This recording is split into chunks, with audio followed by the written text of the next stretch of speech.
So he's been here with us for a couple of weeks now, and he has just been really sweet and loving when he's out of the kennel, but he's really scared here. He's having a little bit of a hard time, and we would just love to see this boy go to a home where he can be comfortable and play and be around lots of people. And how old is he? We think he's about 3 or 4 years old. Yeah. He's just looking for a forever home, aren't you, Preacher? He is. And you know what? He's so interesting to look at because he's a low rider. And so he's kind of got this big dog body with these short legs, which make him just so adorable. And that face is irresistible.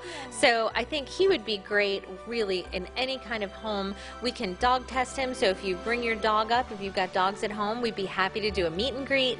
We think he'd be great with kids. He just seems like such a sweet, loving dog. Tell me about how many dogs you guys have right now at the shelter. Well, right now, Preacher is one of about 150 animals that are here. So we're at about 80% capacity right now, which means we are getting really full. During COVID, we were very fortunate that we got our numbers down to about 30% capacity, and it was wonderful here. So many open kennels, and now they've all filled back up. And so we're getting to the point where it's really critical. And so we don't want to have to make any difficult decisions around here. Since I've been here in February, we have not put any animals to sleep for time or space. And so that's really what we want to keep doing. We want to keep our no-kill status. We want to be able to keep all of these animals in wonderful homes. And, I mean, people don't have to adopt a dog. They can also foster. Tell me about that option. Yeah, absolutely. Fostering is a really good option for people who are maybe not sure about their future. Maybe they're going to be starting a new job sometime soon or moving.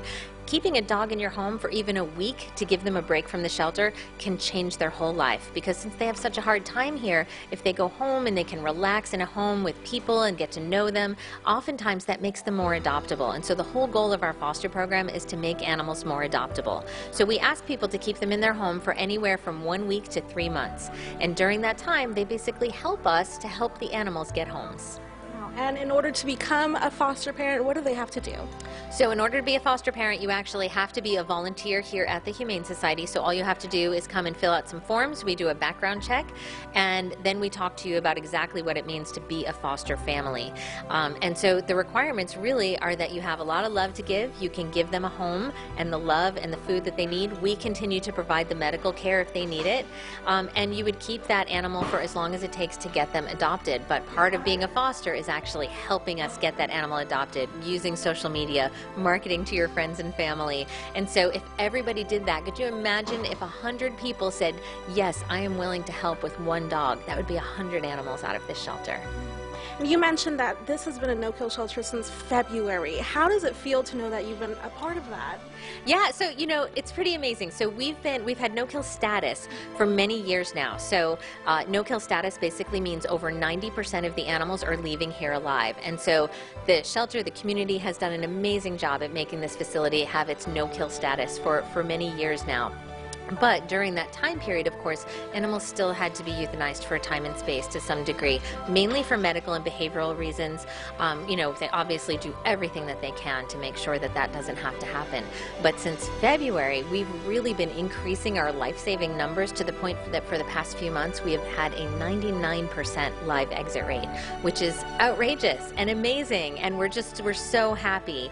And, you know, 90% is great, and that keeps our no-kill status, and we can probably stay there.